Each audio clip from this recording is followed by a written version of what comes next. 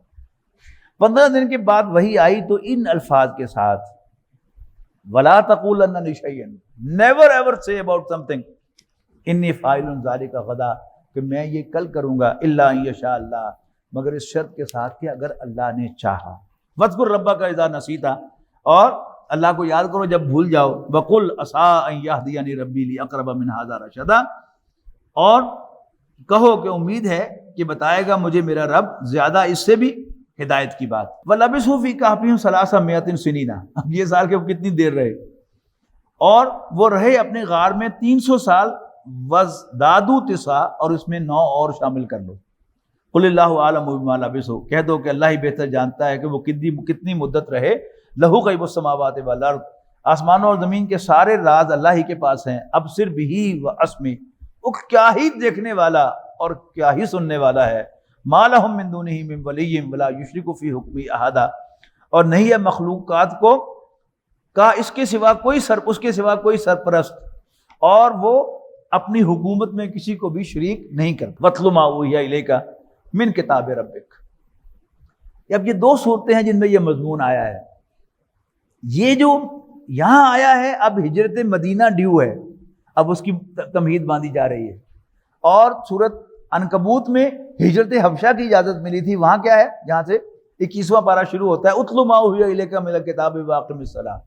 یہاں ہجرت مدینہ کے لیے تمہید ہے کہ اب سخت دن آ گئے, کوئی وے آؤٹ نظر نہیں آ رہا, تو واتل ما اوحی الیک من کتاب ربک, اور تلاوت کر جو وحی کیا گیا ہے اے نبی تمہاری طرف رب کی کتاب میں سے. لا مبدل لکلماتہ, کوئی اللہ کے فیصلوں کو بدلنے والا نہیں. وَلَن تَجِدَ مِن دُونِهِ مُلْتَحَدًا, اور تم اللہ کے سوا اور کوئی جائے پناہ بھی نہیں پاؤ گے. سچویشن کیا ہے کہ نبی اکرم صلی اللہ علیہ وسلم بہت ذہین, بلکہ انتہائی ذہین, بلکہ پوری نوع انسانی میں ذہین ترین انسان تھے, کوئی شک ہے اس میں؟ اچھا, اب جو ذہین آدمی ہوتا ہے نا, اس کا دماغ تو کام کرتا رہتا ہے. وہ پنجابی دا محاورہ کہ عقل نہ ہوئے تو موجہ ہی موجہ, تے عقل ہوئے تو سوچا ہی سوچا. اب حضور صلی اللہ علیہ وسلم سوچتے ہوں گے کہ یہ ایک ٹرائبل سوسائٹی ہے, اور اس میں جب تک ٹرائبز میرا ساتھ نہیں دیں گے تو میں کچھ نہیں کر سکوں گا. تو tribes are governed by their chiefs, لہذا مجھے اللہ تعالیٰ کی طرف سے جو مشن سونپا گیا ہے, اللہ کے دین کا غلبہ, اللہ کی حکمرانی قائم کرنی ہے میں نے مکے پر, تو میں ٹرائبل چیفز کو ذرا کو تھوڑا سا گھات ڈالوں, ان کو اہمیت دوں, ان کو ایڈریس کروں, یہ کنونس ہو جائیں گے تو پھر میرے لیے کام آسان ہو جائے گا.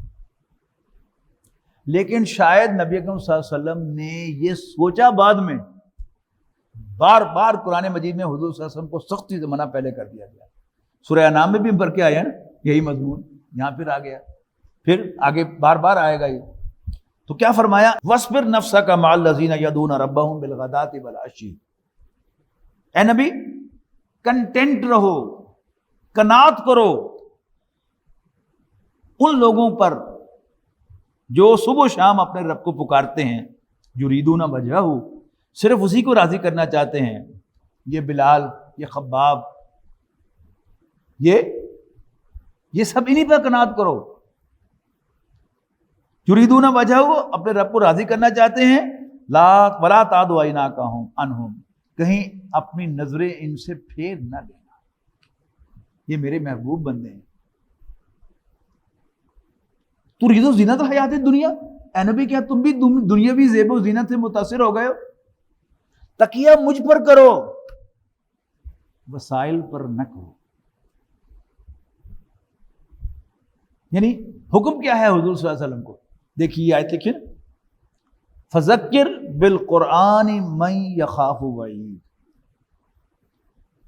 نصیحت کرتے رہو قرآن کے ذریعے سے ہر اس شخص کو جو میری ڈانٹ سے ڈرتا ہو. جو نہیں ڈرتا دفعہ مارو اس کو, don't be crazy about them. تو وَاصْبِرْ نَفْسَكَ مَعَ الَّذِينَ يَدْعُونَ رَبَّهُمْ بِالْغَدَاةِ وَالْعَشِيِّ يُرِيدُونَ وَجْهَهُ وَلَا تَعْدُ عَيْنَاكَ عَنْهُمْ تُرِيدُ زِينَةَ الْحَيَاةِ الدُّنْيَا وَلَا تُطِعْ مَنْ أَغْفَلْنَا قَلْبَهُ عَنْ ذِكْرِنَا. یہ بھی ایک کردار تھا مکہ مکرمہ میں جس کو ہیڈ کر رہا تھا خالد بن ولید کا والد ولید بن مغیرہ. یہ اپنے باپ کا اکلوتا بیٹا شمار ہوتا تھا, اور آگے اس کے 10 بیٹے تھے، بڑا خوش نصیب شمار ہوتا تھا، اور مکے کا سب سے انٹلیکچوئل آدمی تھا، وہ جو پنجابی کا ماحول جنہوں نے کر دانے انہوں نے کمرے بھی سیانے. یہ کیونکہ مطالعہ تھا اس کا، عربی لٹریچر کو اپریشیٹ کرتا تھا اور دل سے مانتا تھا کہ یہ وکھرا کلام ہے، عام کلام نہیں ہے، یہ اللہ کا کلام ہے، لیکن اپنی چودراہٹ بھی نہیں چھوڑنا چاہتا تھا. اگر حضور صلی اللہ علیہ وسلم کے سامنے سبمٹ کرے تو پھر چودراہٹ ختم. لیکن قرآن مجید سے اسے اتنی محبت تھی، جیسے ہوتا نا کہ اچھے اشعار سن کے آپ کو مزہ آتا ہے، اور جو ارباب ذوق انورٹڈ کاماز میں کہہ رہا ہوں، تو ان کا ذوق ہی کیا ہے؟ اچھی عبارت سننا، اچھی عبارت پڑھنا، اچھے اشعار کہنا، اچھے اشعار سننا. تو چونکہ وہ لٹریری مزاج کا مالک تھا تو قرآن شریف کو اپریشیٹ کرتا تھا، اور نبی اکرم صلی اللہ علیہ وسلم کی محفل میں چھپ چھپ کر آتا تھا کہ جہاں آپ نماز پڑھا رہے ہوں تو چھپ کر پیچھے سے جا کر حضور صلی اللہ علیہ وسلم کی زبان مبارک سے قرآن مجید کی تلاوت سنتا تھا اور مزے لیتا تھا، اور بعد میں پھر ملاقات بھی کرتا تھا رسول اللہ صلی اللہ علیہ وسلم سے آف اینڈ آن، اور بغیر فیس کے مشورے بھی دیتا تھا. تن کسی نے کیا مشورہ دے، مشورے کیا دیتا تھا کہ اصل میں آپ کی جو ریجیڈیٹی ہے نا محمد صلی اللہ علیہ وسلم، یہ کچھ کرنا نہیں دیتی. میں چاہتا ہوں کہ تمہارے اور قریش کے درمیان کچھ پیچ اپ کراؤں، لیکن یہ جو تمہاری ریجیڈیٹی ہے وہ ریجیڈیٹی کیا ہے اس کو بھی آپ سمجھیں. ہم وہ لاؤڈ اسپیکر پر بڑی ٹھاٹ سے مغرب کی نماز میں تبت یدا ابی لہب وتب پڑھ لیتے ہیں، تو سوچئے کہ جب مکے میں وہ بدبخت زندہ موجود تھا گلیوں میں پھرتا ہوا، جب تبت یدا ابی لہب نبی اکرم صلی اللہ علیہ وسلم پڑھتے ہوں گے تو کیا زلزلہ آتا ہوگا مکہ مکرمہ میں. تو اس کے ہوتے ہوئے کوئی صلح ہو سکتی ہے؟ لیکن یہ پیشکش کرتا تھا. تو اب نبی اکرم صلی اللہ علیہ وسلم کو سختی سے منع کیا جا رہا ہے، forget about these سردار، ان چیز کی پرواہ نہ کرو، تم بس فذکر بالقرآن من یخاف وعید، انہی ساتھیوں پر قناعت کرو، انہی کو لے کر چلو، یہی تمہارے کام آئیں گے. ٹھیک ہے نا؟ ولا تطیع، مت کہنا ماننا، مت ڈکٹیشن لینا اس کے جس کے دل کو ہم نے اپنی یاد سے غافل کیا ہوا ہے. واتبع ہواہ، اور اپنی خواہشات کی پیروی کرتا ہے. وکان امرہ فرطا، اور اس کا معاملہ حد سے بڑا ہوا ہے. اچھا، اب جب بھی آپ کے پیش نظر ہوگا کہ کچھ لوگوں کو ذرا گھاس ڈالنی ہے، قریب لانا ہے، آپ ایک ادارہ چلا رہے ہیں، اس کے لیے فنڈز چاہیے. اچھا، اب فنڈز کہاں سے ملیں گے؟ وہ سرمایہ داروں سے ملیں گے. اب کوئی سرمایہ دار جو ہے وہ اگر سن رہا ہے تو پھر آپ تھوڑی سی ڈنڈی ماریں گے کہ سود کی بات نہ کریں. ٹھیک ہے نا؟ تو وہ سود کی بات جو ہے، اب وہ آپ کو ذہن میں رکھے تو بڑی سادی آیت ہے یہ، وَقُلِ الْحَقُّ مِن رَبِّكُمْ، اور اے نبی صاف صاف کہہ دو کہ یہ حق تمہارے رب کی طرف سے ہے. فَمَنْ شَاءَ فَلْيُؤْمِنْ، جس کا جی چاہے مان لے، ایمان لے آئے. وَمَنْ شَاءَ فَلْيَكْفُرْ، اور جس کا جی چاہے انکار کر دے، دفع ہو جائے. اِنَّا أَعْتَدْنَا لِلظَّالِمِينَ نَارًا، یقیناً ہم نے ان ظالموں کے لیے آگ تیار کی ہے. احاطہ بہم سرادقها، کہ جس کی کناتیں ان کو گھیر لیں گی. وہیں یستغیثوا، اور اگر پانی مانگیں گے، یغاثوا بماء کالمہل یشفی الوجوہ، تو ان کو ایسا پانی دیا جائے گا جو پگھلے ہوئے تانبے کی مانند ہوگا، جن کے منہوں کو جھلسا کے رکھ دے گا. بئس الشراب، کیا برا مشروب ہوگا. وساءت مرتفقہ، اور کیا بری آرام گاہ ہوگی. ان الذین آمنوا وعملوا الصالحات، بے شک وہ لوگ جو ایمان لاتے اور نیک عمل کرتے ہیں. انا لا نضیع اجر من احسن عملا، تو ہم یقیناً ضائع نہیں کرتے اجر اس شخص کا جس نے اچھا عمل کیا ہوگا.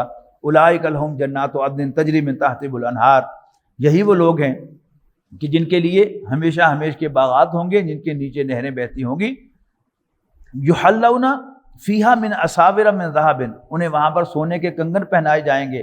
ویلبسون ثیابا خضرا من سندس، اور انہیں باریک ریشم کے سبز کپڑے پہنائے جائیں گے. واستبرق، اور اطلس اور دیبا سے. متکئین فیہا علی الارائک، اور وہاں وہ تکیے لگائے بیٹھے ہوں گے. نعم الثواب، کیا ہی بہترین اجر ہوگا. وحسنت مرتفقہ، اور کیا ہی اچھی آرام گاہ ہوگی. ہمارے ملک کے مشہور دانشور اور موٹیویشنل اسپیکر اشفاق احمد صاحب، انہوں نے موٹیویشن کے لیے کئی طریقے اختیار کیے. اول جو ان کو متعارف کرانے والا طریقہ تھا وہ تلقین شاہ ان کا سیریل تھا ریڈیو پاکستان پر. اس میں 2 کردار تھے، اگر آپ کو یاد ہو، بڑوں کو تو یاد ہوگا، نوجوان تو اکثر پیدا بھی نہیں ہوئے ہوں گے اس وقت. اس میں ایک تلقین شاہ تھا، وہ کردار وہ خود ادا کیا کرتے تھے، اور دوسرا ان کا ایک ملازم ہدایت اللہ تھا. ہدایت اللہ اگرچہ غریب آدمی تھا لیکن شریف النفس انسان تھا، دیانتدار تھا. اور تلقین شاہ وہ ایک اچھی ریپیوٹ کا مالک، اسلام پسند تھا. یہ اسلام پسند انورٹڈ کامرز میں یہ ایک کلاس ہے ہماری کہ جو اسلام کو پسند کرتی ہے ہر سطح پر، کہ دیانتداری بھی ہو، سچائی بھی ہو، اور عدل و انصاف بھی ہو، لیکن خود وہ نہ دیانتدار ہوتے ہیں، نہ ایک اچھے کردار کے مالک ہوتے ہیں، نہ خوش اخلاق ہوتے ہیں، لیکن ایک اچھی اسلام کے ساتھ ایک وابستگی جو ہے وہ رکھنا چاہتے ہیں، دکھانا چاہتے ہیں. یہ ایک بڑا مخصوص کردار ہے، ہر دور میں یہ کردار معاشرے کے اندر رہتا ہے. میرا احساس ہے، میری اشفاق صاحب سے ملاقات نہیں ہوئی، لیکن اگر میری ملاقات ہوتی تو میں شاید ان سے پوچھتا کہ کیا آپ نے وہ جو کردار 2 بنائے تھے وہ اس قرآن مجید کے سورہ کہف کے 5ویں رکوع سے ماخوذ تھے. میرا اندازہ یہ ہے کہ انہوں نے وہ کردار جو تھے وہ اس رکوع سے ماخوذ کیے تھے، اور جن لوگوں نے وہ پروگرام سنا ہوا ہے وہ اس رکوع کا ترجمہ سن کر انشاءاللہ تائید کریں گے کہ میرا اندازہ درست ہے. واللہ اعلم. وَاضْرِبْ لَهُم مَثَلَ الرَّجُلَيْنِ جَعَلْنَا لِأَحَدِهِمَا جَنَّتَيْنِ مِنْ أَعْنَابٍ وَحَفَفْنَاهُمَا بِنَخْلٍ وَجَعَلْنَا بَيْنَهُمَا زَرْعًا. اور اے پیغمبر صلی اللہ علیہ وسلم، ان کے سامنے مثال پیش کرو 2 اشخاص کی، جن میں سے ایک کو ہم نے 2 باغ عطا کیے تھے انگوروں کے، جن کے گرد کھجور کے درختوں کی باڑ تھی، اور اس کے بیچوں بیچ کھیتی بھی تھی. ابھی تازہ انگور کی بیل کے پتے آئے ہیں جو کہ بالکل جھڑ چکے تھے، بس صرف وہ ٹہنیاں ہی ٹہنیاں تھیں جو اس کے اوپر تھیں. اور یہی موسم جو ہے یہ گندم کا موسم ہے، یعنی پتے جھڑ جاتے ہیں اس کے انگور کی بیل کے، اور وہ ساری روشنی جو ہے وہ نیچے فلور کو پرووائڈ کرتے ہیں، اور اس میں کوئی بھی فصل جو ہے وہ اگائی جا سکتی ہے. یہ ذہن میں رکھیے گا. تو ایک بڑا بھرپور باغ تھا کہ اس میں 3 قسم کے جو میوے ہیں ان کا تذکرہ ہے. ایک تو انگور کی بیلیں، اور آپ کو معلوم ہے کہ انگور کی بیل زمین پر اگ کر اوپر چڑھ جاتی ہے، اور پھر اس کے لیے کچھ چھتریاں، کوئی رسیاں جو ہیں وہ بنائی جاتی ہیں، باقاعدہ بنے ہوئے فریم ہوتے ہیں لکڑی کے یا کسی چیز کے، کہ جن کے اوپر وہ بیل پھر پھیلتی ہے اور پھر اپنے موسم میں پھل لاتی ہے. پھر اس کے گرد کھجور کے درختوں کی باڑ تھی. اس کا مطلب کیا ہے کہ وہ بڑا سیکیور باغ تھا کہ آندھی اور طوفان ان کو کھجور کے درخت روکتے تھے، اور پھر نیچے جو زمین تھی اس میں فصل اگانے کا بھی امکان تھا. تو 3 قسم کی پروڈیوس اسے ایک ہی جگہ سے آتی تھی. کلتا الجنتین آتت اکلھا، دونوں باغ بھرپور پھل لاتے تھے. ولم تظلم منہ شیئا، اور اس پیداوار میں کوئی کمی بھی نہیں ہوتی تھی. وفجرنا خلالہما نہرا، اور ہم نے ان کے درمیان ایک نہر بھی جاری کی تھی، یعنی اریگیشن کا، آب پاشی کا بھرپور انتظام موجود تھا. وکان لہ ثمر، اور اس امیر آدمی کو، باغوں کے مالک کو پھل میسر آیا، یعنی پھل آیا اس کا. فقال لصاحبہ، تو اپنے دوست سے کہنے لگا، وہو یحاورہ، جب اسے بس گپ شپ لگا رہا تھا، انا اکثر منک مالا واعز نفرا، میں تم سے زیادہ مالی اعتبار سے ایفلوئنٹ بھی ہوں، مالدار بھی ہوں تم سے زیادہ، واعز نفرا، اور میں تم سے زیادہ طاقتور ہوں نفری کے اعتبار سے. جب تک گن نہیں آئی تھی تو اس وقت تک اصل طاقت جو تھی وہ مین پاور ہی تھی. میں نے کل پرسوں بھی ذکر کیا تھا کہ جس کے 4 بیٹے ہوں اس کے 2 ہاتھ 4 بیٹوں کے 8 ہو گئے اور 2 پھر اس کے اپنے 10 ہاتھ ہو گئے اس کے. اس طرح سے تو میں تم سے زیادہ مالدار بھی ہوں اور تم سے زیادہ میرے نرینہ نر مذکر بیٹے بھی ہیں. وَدَخَلَ جَنَّتَهُ وَهُوَ ظَالِمٌ لِنَفْسِهِ، اور وہ اپنے باغ میں داخل ہوا اس حال میں کہ وہ اپنے اوپر ظلم ڈھا رہا تھا. ظلم کیا ڈھا رہا تھا وہ آگے آئے گا. قَالَ مَا أَظُنُّ أَن تَبِيدَ هَٰذِهِ أَبَدًا. اب چونکہ وہ بڑا سیکیور باغ تھا تو اسے گمان یہ تھا کہ میں نہیں سمجھتا کہ میرا یہ سب کچھ کبھی تباہ ہوگا. یعنی اگر انگور کا پھل ضائع ہو گیا کسی وجہ سے تو نیچے کھیتی ہوگی، وہ بھی ضائع ہوگی تو کم سے کم کھجور کے درخت جو ہیں وہ تو پھل لائیں گے ہی صحیح. تو میں نہیں سمجھتا کہ یہ سب کچھ کبھی تباہ ہوگا. وما اظن الساعۃ قائمۃ، اور میں نہیں سمجھتا کہ کبھی قیامت قائم ہوگی. ولا رددت الی ربی، اور بالفرض والمہار اپنے رب کے حضور لوٹایا بھی گیا. اب یہاں بٹوین دا لائنز ہے نا کہ وہ مسلمان ہے، اللہ کو بھی مانتا ہے اور آخرت کو بھی مانتا ہے، اور بالفرض میں اپنے رب کے حضور لوٹایا بھی گیا.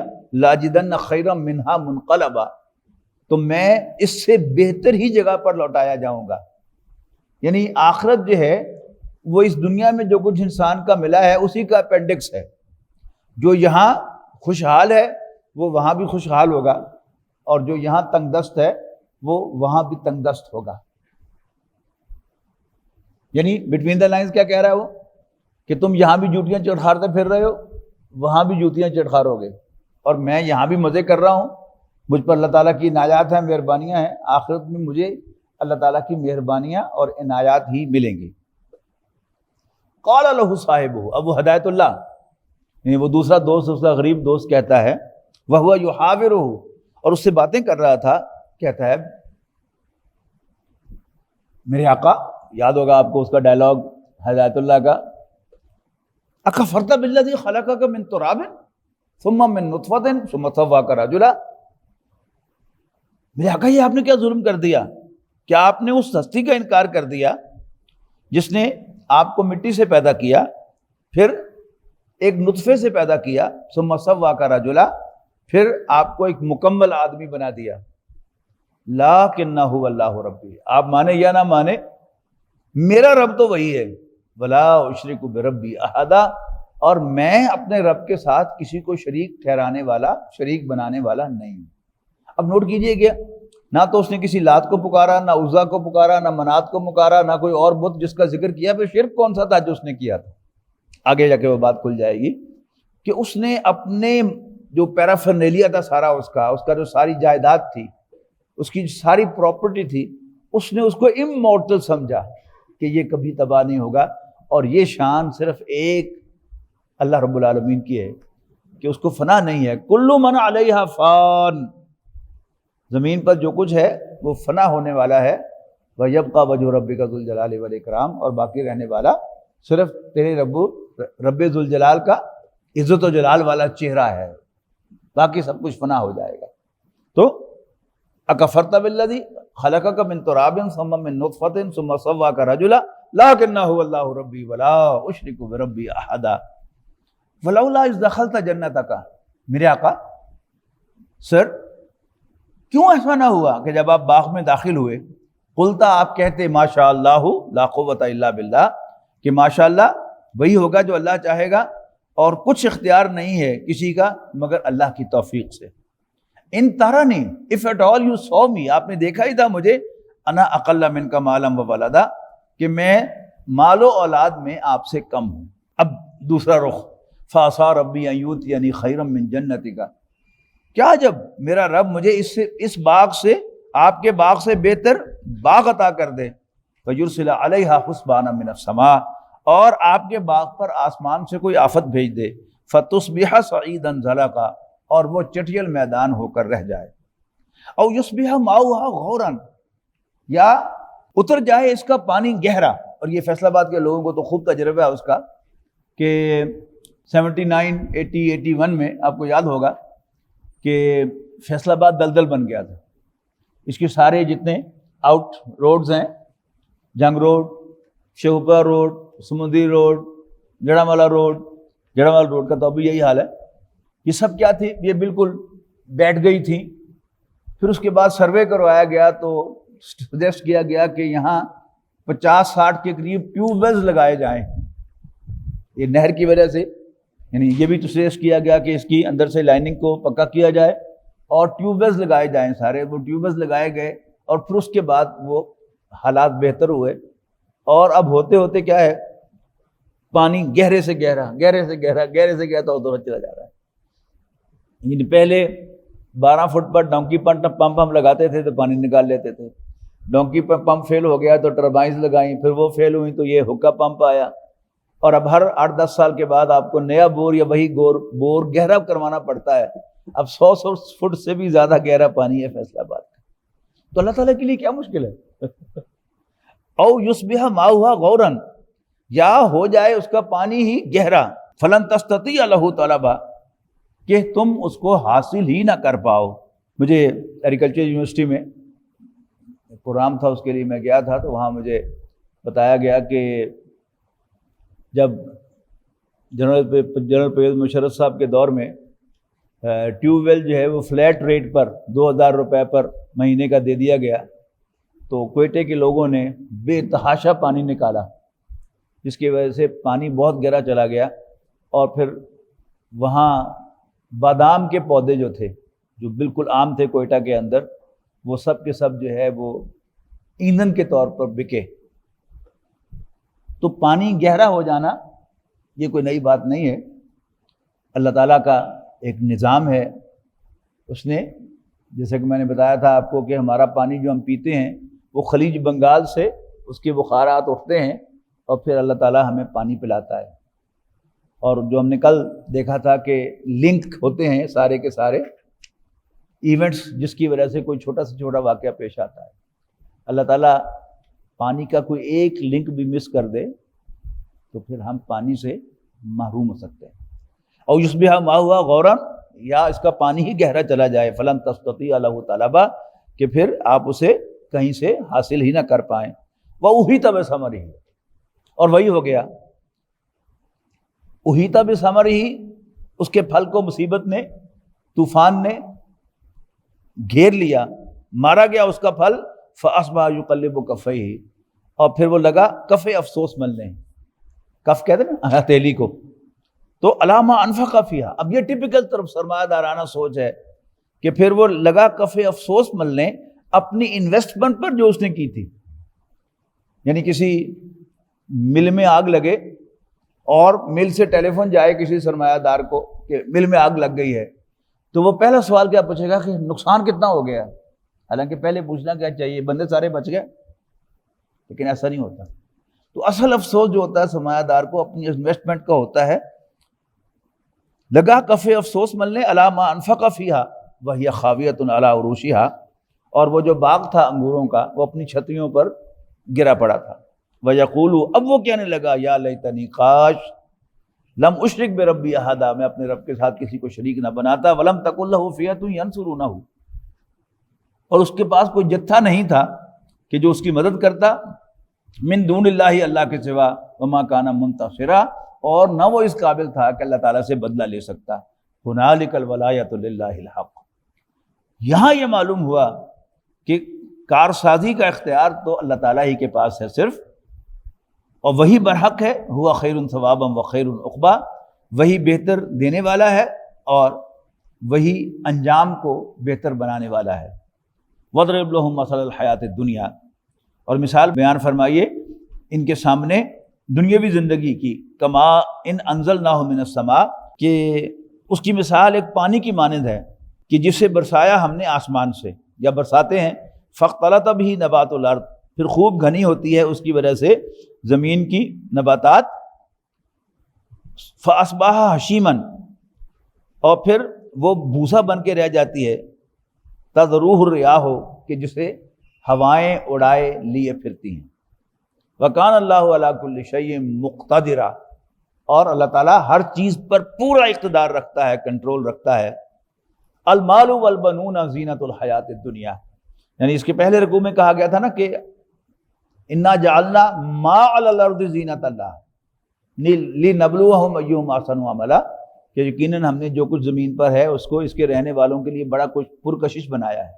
اب دو سب سے زیادہ پرکشش چیزیں ہیں اس زمین پر انسان رہنے والوں کے لیے، وہ کیا ہے؟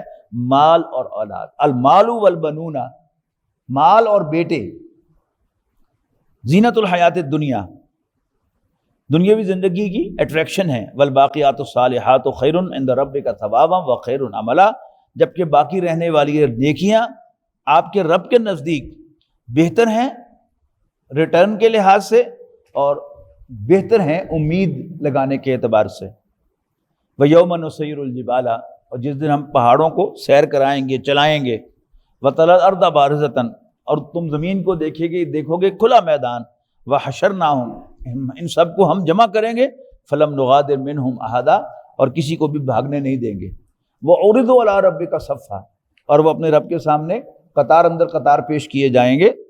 فرمائے گا اللہ تعالیٰ لَقَدْ جِئْتُمُونَا، تم ہمارے پاس آئے ہو، کما خلقناکم اول مرہ، جیسے ہم نے تمہیں پہلے ایک مرتبہ پیدا کیا تھا۔ بل زعمتم ان لن نجعل لکم موعدا، جبکہ تم سمجھتے تھے کہ قطعاً مقرر نہیں کیا ہم نے تمہارے لیے پیشی کا کوئی وقت۔ ووضع الکتاب، اور وہ اعمال نامہ لایا جائے گا، سامنے رکھ دیا جائے گا نکال کر۔ فتر المجرمین مشفقین، تم دیکھو گے کہ مجرم ڈر رہے ہوں گے۔ کس سے ڈر رہے ہوں گے؟ مما فی، اس اندر جو اس کے مندرجات ہیں اعمال نامے کے اندر، پتہ تو ہے نا کیا کیا ہوا ہے۔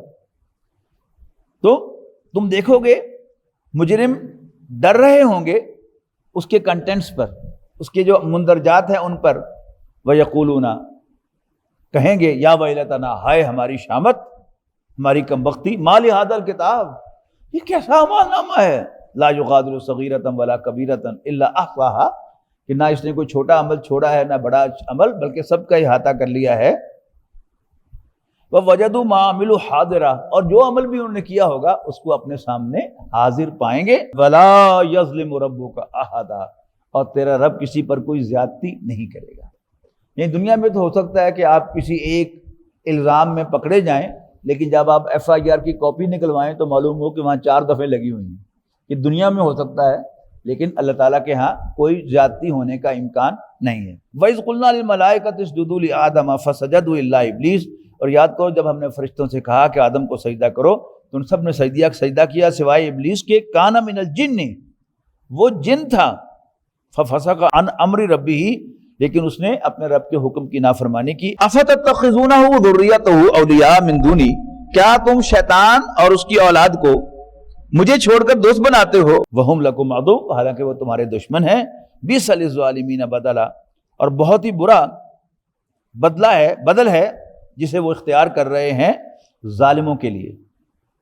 مَا أَشْهَدتُّمْ خَلْقَ السَّمَاوَاتِ وَالْأَرْضِ، اور نہیں بلایا تھا میں نے آسمانوں اور زمین کی تخلیق کرتے ہوئے ان کو۔ وَلَا خَلْقَ أَنفُسِهِمْ، نہ خود ان کو پیدا کرتے ہوئے میں نے انہیں گواہ بنایا تھا۔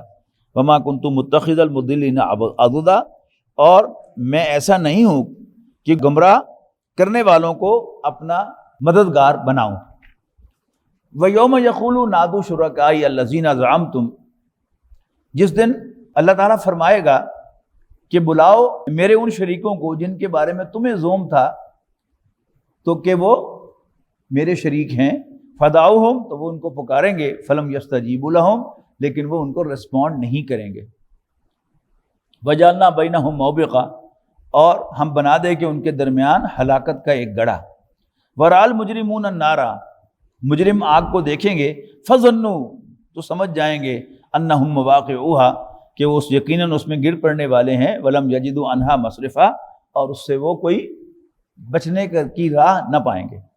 وَلَقَدْ صَرَّفْنَا فِي هَذَا الْقُرْآنِ لِلنَّاسِ مِنْ كُلِّ مَثَلٍ، اور یقیناً ہم نے اس قرآن میں لوگوں کے لیے سمجھانے کے تمام اسلوب اختیار کر لیے ہیں، ہر قسم کی مثال، ہر طرح کا مضمون بیان کر لیا ہے، ہر اسلوب اختیار کر لیا ہے۔ وَكَانَ الْإِنسَانُ أَكْثَرَ شَيْءٍ جَدَلًا، لیکن انسان اکثر معاملات میں بڑا جھگڑالو واقع ہوا ہے۔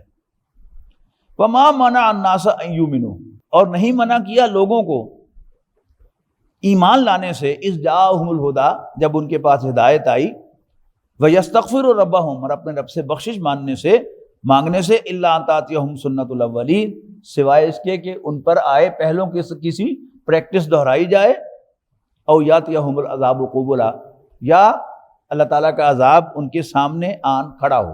وَمَا نُرْسِلُ الْمُرْسَلِينَ إِلَّا مُبَشِّرِينَ وَمُنذِرِينَ، اور نہیں بھیجتے ہم رسولوں کو مگر اس لیے کہ خوشخبری دیں اور خبردار کریں۔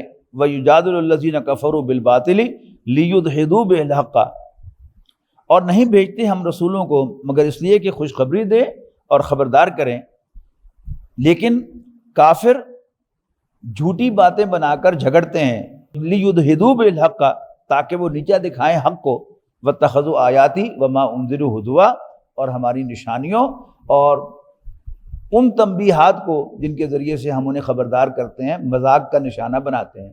وَمَنْ أَظْلَمُ مِمَّنْ ذُكِّرَ بِآيَاتِ رَبِّهِ فَأَعْرَضَ عَنْهَا، اور اس سے بڑھ کر ظالم کون ہے جس کو اس کے رب کی آیات کے ذریعے سے نصیحت کی جائے لیکن وہ ان سے منہ پھیر لے۔ وَنَسِيَ مَا قَدَّمَتْ يَدَاهُ، اور اس انجام کو جس کا اہتمام اس نے اپنے ہاتھوں سے کیا ہے، اپنے اعمال کے ذریعے سے اس کو بھول جاتا ہے۔ اِنَّا جَعَلْنَا عَلَىٰ قُلُوبِهِمْ أَكِنَّةً أَن يَفْقَهُوهُ، یقیناً ہم نے ان کے دلوں پر غراف چڑھا دیے ہیں تاکہ وہ سمجھ نہ سکیں قرآن مجید کو۔ وفی آذانہم وقرا، اور ان کے کانوں میں بوجھ ہے۔ وَإِن تَدْعُوهُمْ إِلَى الْهُدَىٰ، اور اگر اے نبی آپ انہیں ہدایت کی طرف بلائیں گے، فَلَن يَهْتَدُوا إِذًا أَبَدًا، تو کبھی ہدایت کی طرف نہیں آئیں گے۔ وَرَبُّكَ الْغَفُورُ ذُو الرَّحْمَةِ، اور آپ کا رب بخشنے والا رحم فرمانے والا ہے۔ لَوْ يُؤَاخِذُهُم بِمَا كَسَبُوا، اگر وہ لوگوں کا مواخذہ کرے، لوگوں کو پکڑے ان کی کرتوتوں کی وجہ سے، کمائی کی وجہ سے، لَعَجَّلَ لَهُمُ الْعَذَابَ، تو پھر جلد وہ ان پر عذاب لے آئے۔ بَل لَّهُم مَّوْعِدٌ لَّن يَجِدُوا مِن دُونِهِ مَوْعِلًا، لیکن ان کے لیے ایک وقت مقرر ہے، نہیں پائیں گے وہ اس سے بچ کر نکلنے کا کوئی بھی راستہ۔ وَتِلْكَ الْقُرَىٰ أَهْلَكْنَاهُمْ، اور یہ رہیں وہ بستیاں جن کو ہم نے ہلاک کیا، لما ظلموا، جب انہوں نے ظلم کا راستہ اختیار کیا، وَأَهْلَكْنَاهُمْ، اور ہم نے ان کو ہلاک کر دیا، لما ظلموا، اس لیے کہ انہوں نے ظلم کیا تھا، وَجَعَلْنَا لِمَهْلِكِهِمْ مَوْعِدًا، اور طے کر رکھا تھا ہم نے ان کی ہلاکت کے لیے ایک وقت معین۔ وَإِذْ قَالَ مُوسَىٰ لِفَتَاهُ، اور یاد کرو جب موسیٰ نے اپنے خادم نوجوان ساتھی سے کہا، یہ غالباً حضرت یوشع بن نون تھے، یہ حضرت موسیٰ علیہ السلام کے بعد پھر نبوت ان کو اللہ تعالیٰ نے عطا فرمائی، پھر جو قوم نے حضرت موسیٰ کے ساتھ لڑنے سے انکار کیا تھا تو پھر ان کی قیادت میں بنی اسرائیل نے باقاعدہ وہ جہاد کیا، جنگ کی، اور پھر فلسطین کو فتح کیا۔ وَإِذْ قَالَ مُوسَىٰ لِفَتَاهُ، یاد کرو جب موسیٰ نے علیہ السلام اپنے نوجوان ساتھی سے، اپنے خادم سے کہا، لا ابرح حتی ابلغ مجمع البحرین او امضی حقبہ، ہمارا سفر ختم نہیں ہوگا یہاں تک کہ ہم دو دریاؤں کے سنگم پر پہنچ جائیں، او امضی حقبہ، ورنہ پھر ہم چلتے ہی چلے جائیں گے برسوں۔ فلما بلغ مجمع بینہما، لیکن ہوا کیا کہ جب وہ دو دریاؤں کے سنگم پر پہنچے، نسیہ حوتہما، تو وہ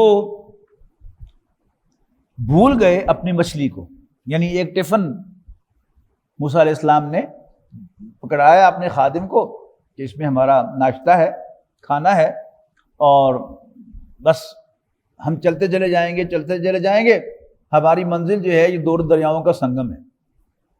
اب یہ اگر یوں کر کے دو دریا مل کے آگے ایک ہو رہے ہوں، اگر تو اندر کی طرف ہوں گے تو ظاہر ہے سنگم پر آنکھوں سے نظر آ جائے گا انسان کو، لیکن اگر آپ باہر کی طرف جا رہے ہوں تو آپ چلتے چلے جائیں گے، آپ کو اندازہ نہیں ہوگا کہ دوسرا دریا بھی آ کے مل گیا ہے۔ وہی ہوا کہ وہ اس سنگم پر جب پہنچے تو مچھلی جو تھی اس ٹفن میں سے زندہ ہو کر وہ یوں کر کے سرنگ بناتی ہوئی دریا میں چلی گئی۔ تو فلما بلغ مجمع بینہما، تو جب ان دونوں دریاؤں کے سنگم پر وہ پہنچے، نسیہ حوتہما، وہ اپنی مچھلی کو بھول گئے۔ یہ بھی اللہ تعالیٰ نے نشانی بتائی ہوئی تھی کہ ایک تو وہ سنگم ہوگا دریاؤں کا، اور پھر مچھلی زندہ ہو کر دریا میں چلی جائے گی۔ فاتخذ سبیلہ فی البحر سربا، اور وہ پھر ایک سرنگ بنا کر وہ پانی کے اندر چلی گئی۔ آپ ایک پتھر بھی پھینکیں گے پانی کے اندر تو آپ غور سے دیکھیں گے تو وہ باقاعدہ ایک سرنگ بناتا ہے کہ یوں کر کے اندر چلا جاتا ہے پانی کو ہٹا کر۔ فلما جاوزا، جب جو انہوں نے تجاوز کر لیا اس جگہ سے، قال موسیٰ علیہ السلام نے کہا لفتاہ اپنے خادم سے، آتنا غدانا، لاؤ ہمارا ناشتہ، لقد لقینا من سفرنا ھذا نصبا، یقیناً ہمیں اس سفر سے بڑی تکلیف پہنچی ہے، ہم تھک گئے ہیں۔ قال ارأیت اذ اوینا الی الصخرۃ، تو وہ ان کے جو خادم تھے موسیٰ علیہ السلام کے، انہوں نے کہا کہ سر حضرت آپ نے دیکھا نہیں تھا کہ وہ مچھلی جو ہے وہ تو زندہ ہو کر، ہم جب چٹان کے پاس بیٹھے تھے ہم اس مچھلی کو بھول گئے تھے، اور پھر ساتھ ہی کہتے ہیں وَمَا أَنْسَانِهُ إِلَّا الشَّيْطَانُ، اور اصل میں شیطان نے مجھے اس کی توجہ بھلا دی، ان اذکرہ، کہ میں اس کا آپ سے ذکر کروں، وَاتَّخَذَ سَبِيلَهُ فِي الْبَحْرِ عَجَبًا، اور اس مچھلی نے بڑے عجیب طریقے سے سمندر میں اپنا راستہ بنا لیا۔ قَالَ ذَلِكَ مَا كُنَّا نَبْغِي، او اللہ کے بندے وہی تو جگہ تھی جس کو ہم ڈھونڈ رہے ہیں۔ فَارْتَدَّ عَلَىٰ آثَارِهِمَا قَصَصًا، تو پھر اپنے قدموں کے نشانوں کو دیکھتے وہ واپس آئے۔ فَوَجَدَ عَبْدًا مِنْ عِبَادِنَا، اور انہوں نے اس مقام پر ہی میرے بندوں میں سے، ہمارے بندوں میں سے ایک بندے کو پایا، آتَيْنَاهُ رَحْمَةً مِّنْ عِنْدِنَا، جس کو ہم اپنے پاس سے رحمت عطا فرمائی تھی، وَعَلَّمْنَاهُ مِن لَّدُنَّا عِلْمًا، اور اپنے خاص اپنے پاس سے ایک علم عطا کیا۔ علم لدنی جو کہتے ہیں نا، خالص اللہ تعالیٰ سے دیا ہوا علم، تو وہی یہاں پر لفظ آ رہا ہے من لدنا، خاص ہمارے پاس تھے۔ یعنی ویسے تو جو بھی معلومات مجھے آپ کو حاصل ہیں یہ اللہ تعالیٰ ہی نے عطا کی ہیں، لیکن اکثر و بیشتر وہ معلومات ہمیں ملتی ہیں انڈائریکٹلی۔ کیسے کہ یا کوئی آبزرویشن ہوتی ہے جس کو ہم نوٹ کرتے ہیں، لیکن دیکھنے کی طاقت کون دیتا ہے؟ آبزرو کر کے اس کو ذہن میں انفر کرنے کی طاقت دیتا ہے، یہ بھی اللہ تعالیٰ کی دی ہوئی طاقتیں ہیں۔ یا ہم کوئی کتاب پڑھتے ہیں یا کسی استاد سے پوچھتے ہیں یا ٹی وی پر خبر سنتے ہیں اور ہم اپنی معلومات میں اضافہ کرتے ہیں، تو وہ بھی سب دیا ہوا اللہ تعالیٰ ہی کا علم ہوتا ہے، لیکن انڈائریکٹلی۔ علم لدنی وہ ہے کہ جو ڈائریکٹ اللہ تعالیٰ کسی کو عطا کرتا ہے، خاص اپنے خزانہ فضل سے۔ آتیناہ رحمۃ من عندنا وعلمناہ من لدنا علما، اور ہم نے اسے اپنے پاس سے علم عطا کیا تھا۔ قال لہ موسیٰ، موسیٰ علیہ السلام نے ان سے کہا، هل اتبعک علی ان تعلمنی مما علمت رشدا، سر حضرت کیا جو علم آپ کو عطا کیا گیا ہے آپ اس میں سے کچھ میرے ساتھ بھی شیئر کریں گے اگر میں آپ کے ساتھ چلوں؟ قال انک لن تستطیع معی صبرا، وہ بزرگ کہنے لگے کہ لیکن تم میرے ساتھ صبر نہیں کر سکو گے۔ وکیف تصبر علی ما لم تحط به خبرا، اور تم صبر کر بھی کیسے سکتے ہو کہ جس کا تمہیں علم نہیں ہے، جس کی تمہیں خبر نہیں ہے۔ قال موسیٰ علیہ السلام نے عرض کی، ستجدونی انشاءاللہ صابرا، آپ یقیناً مجھے صبر کرنے والا پائیں گے، ولا عاصی لک امرا، اور میں آپ کی نافرمانی بھی نہیں کروں گا۔ قال فإن اتبعتنی، انہوں نے فرمایا کہ اگر تم نے میرا اتباع کرنا ہے یعنی میرے ساتھ چلنا ہے، فلا تسألنی عن شیء، کسی چیز کے بارے میں مجھ سے سوال نہ کرنا، حتی احدث لک منہ ذکرا، یہاں تک کہ میں خود ہی تم سے اس کا ذکر کروں۔ فانطلقا، تو وہ دونوں چل پڑے، حتی اذا رکبا فی السفینہ، یہاں تک کہ وہ ایک کشتی میں سوار ہوئے، خرقا، تو اس بزرگ نے اس کشتی کو ڈیمیج کر دیا، یعنی نمایاں طور پر ڈیمیج کر دیا۔ قال اخرقتها لتغرق اهلها، نمایاں طور پر میں نے اس لیے کیا ہے کہ وہ بسوں کے جو سیٹوں کے فوم ہیں وہ تو کاٹ کر اس میں سے فوم نکالنا، یہ تو پرانی روایت رہی ہے بچوں کی اور کچھ بڑوں کی بھی، لیکن اس کو انہوں نے نمایاں طور پر ڈیمیج کر دیا، کوئی ایسی اس کے اندر چیز ڈالی کہ جس میں نمایاں طور پر وہ ڈیمیج نظر آئے۔ قال، موسیٰ علیہ السلام سے رہا نہیں گیا، انہوں نے کہا اخرقتها لتغرق اهلها، ہے آپ نے اس کشتی کو میں سوراخ کر دیا، ڈیمیج کر دیا تاکہ اس کے سواروں کو آپ غرق کر دیں، ڈبو دیں۔ لقد جئت شیئا امرا، آپ نے بڑی عجیب حرکت کی ہے۔ قال الم اقل لک انک لن تستطیع معی صبرا، وہ بزرگ کہنے لگے کہ میں تم سے کہا نہیں تھا کہ تم میرے ساتھ چلتے ہوئے صبر نہیں کر سکو گے۔ قال لا تؤاخذنی بما نسیت، سوری، میں اگر بھول جاؤں تو مجھے معاف کیجئے، میرا مواخذہ نہ کیجئے، ولا ترہقنی من امری عسرا، اور میرے معاملے میں سختی نہ کیجئے۔ فانطلقا، وہ پھر چل پڑے، حتی اذا لقیا غلاما، یہاں تک کہ انہوں نے ایک لڑکے کو پایا، فقتلہ، تو انہوں نے اس کو قتل کر دیا۔ قال، موسیٰ علیہ السلام سے پھر نہیں رہا گیا، اقتلت نفسا زکیۃ، ظاہر ہے صاحب شریعت رسول ہیں، ان پر تورات نازل ہوئی ہے، اس میں قتل کے بدلے قتل ہے، اب کیسے چپ رہ سکتے تھے؟ قال قتلت نفسا زکیۃ، کیا آپ نے ایک بے گناہ کو قتل کر دیا؟ بغیر نفس، بغیر اس کے کہ اس نے کسی کو قتل کیا ہو۔ لقد جئت شیئا نکرا، آپ نے بہت عجیب حرکت کی۔ قال، وہ بزرگ نے پھر کہا، قال الم اقل لک انک لن تستطیع معی صبرا، میں تم سے کہا نہیں تھا کہ تم میرے ساتھ صبر نہیں کر سکو گے۔ قال ان سألتک عن شیء بعدها فلا تصاحبنی، موسیٰ علیہ السلام نے کہا سوری، بس ایک موقع مجھے اور دے دیں، اگر اس کے بعد میں پھر آپ سے سوال کروں تو پھر آپ مجھے اپنے ساتھ نہ رکھیے۔ قد بلغت من لدنی عذرا، تو یقیناً مل گیا ہے آپ کو میرے طرف سے عذر، یعنی پھر میری معذرت قبول کر لیجیے۔ فانطلقا، پھر چل پڑے، حتی اذا اتیا اہل قریۃ استطعما اہلہا، وہ پھر چل پڑے یہاں تک کہ وہ ایک بستی میں پہنچے اور انہوں نے بستی والوں سے کھانے کا تقاضا کیا کہ ہم مسافر ہیں تو ہمیں کچھ کھانے کو دو۔ یہ پرانی روایت ہے، یہ جب ہوٹلز کا تصور نہیں تھا تو ایک مسافر جو تھا وہ گزرتا تھا، کوئی بھی بستی آتی تھی تو خاص طور پر اسلام کے زمانے میں، ایک مسلم ورلڈ میں، تو وہ مغرب کی نماز جو تھا وہ مسجد میں پڑھتا تھا اور وہیں بیٹھا رہتا تھا، اور نمازیوں میں سے، اس بستی کے رہنے والوں میں سے کہتا جی آپ مسافر ہیں، آپ میرے ساتھ چلیں، کھانا آپ میرے ساتھ کھائیں۔ تو اب انہوں نے تقاضا بھی کیا، بستی والوں سے کھانا مانگا، لیکن انہوں نے کھانا نہیں دیا۔ فَأَبَوْا أَن يُضَيِّفُوهُمَا، تو ان دونوں نے، بستی والوں نے انکار کیا ان دونوں کو کی مہمان نوازی سے۔ فَوَجَدَ فِيهَا جِدَارًا، تو انہوں نے نکلتے نکلتے اس بستی میں سے نکلتے نکلتے ایک دیوار دیکھی، یُرِیدُ أَن يَنْقَضَّ، کہ وہ گرا چاہتی تھی، فَأَقَامَ، تو انہوں نے یوں کر دھکا دے کے اس دیوار کو سیدھا کر دیا۔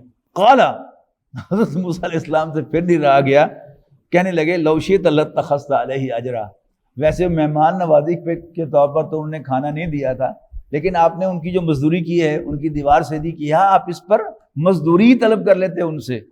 قال، وہ بزرگ کہنے لگے ھذا فراق بینی و بینک، تو یہ میرے اور تمہارے درمیان اب پوائنٹ آف ڈپارچر ہے، جدائی کا وقت ہے۔ چلو چلتے چلتے سأنبئک بتأویل ما لم تستطع علیہ صبرا، تو میں تمہیں بتائے دیتا ہوں ان سب باتوں کی حقیقت کے جن پر تم صبر نہ کر پائے۔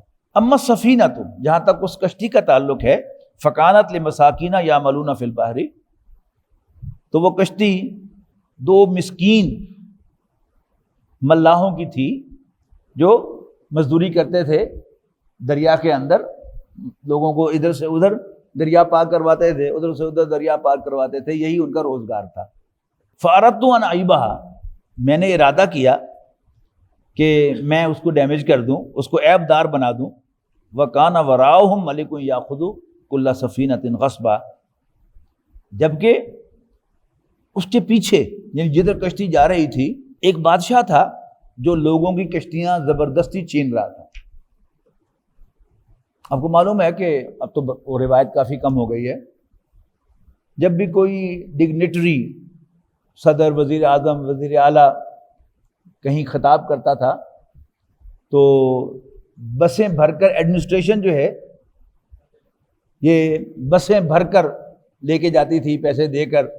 طریقہ کار کیا ہوتا تھا کہ وہ باہر، یعنی پیپسی پل پر کھڑی ہوتی تھی پولیس، اور جو بھی سمندری روڈ سے بسیں آ رہی ہیں ان کے مسافروں کو وہاں پر اتار کے ذلیل کر دیتے تھے، اور ایک سپاہی ساتھ بیٹھ جاتا تھا اور بس کو لے کر وہ تھانے میں چلے جاتے تھے۔ لیکن یہ معاملہ صرف اچھی فارم میں جو بسیں تھیں ان کے ساتھ کرتے تھے، جو پھٹیچر قسم کی بسیں ہوتی تھیں ان کو نہیں پکڑا جاتا تھا۔ کہ ایک بادشاہ کشتیاں چھین رہا تھا، میں نے اس کشتی کو نمایاں طور پر عیب دار بنا دیا تاکہ اس کے بندے جو ہیں وہ اس کشتی والے کو چھوڑ دیں، کشتی کو چھوڑ دیں۔ اب ظاہر ہے، یعنی آج کی زبان میں اگر آپ کہیں کہ کشتی ڈیمیج ہو گئی تو 8-10 ہزار روپے میں ریپیئر ہو جائے گی، لیکن 3-4 لاکھ کی کشتی جو ہے وہ بچ جائے گی، تو نقصان تو نہیں ہوا، فائدہ ہی ہوا، بظاہر نقصان ہوا۔ اس کے بعد دوسرا وہ کہتے ہیں وہ اما الغلام، جہاں تک اس لڑکے کا تعلق ہے، فکانہ ابواہ مومنین، اس کے ماں باپ مومن تھے، ایمان والے تھے۔ فخشینا ان یرہقہما طغیانا وکفرا، تو ہمیں ڈر ہوا کہ کہیں وہ اپنی سرکشی اور کفر سے اپنے والدین کو تنگ کرے گا، لہذا میں نے اس کو قتل کر دیا۔ فَأَرَدْنَا أَن يُبْدِلَهُمَا رَبُّهُمَا، تو میں نے چاہا کہ ان کا رب اس بچے کو، اس لڑکے کو ریپلیس کر دے، خیرا منہ زکاتً وَأَقْرَبَ رحمًا، جو اس لڑکے سے بہتر ہو اخلاق کے اعتبار سے اور صلہ رحمی کے اعتبار سے، وہ اس لڑکے سے زیادہ اچھا ہو۔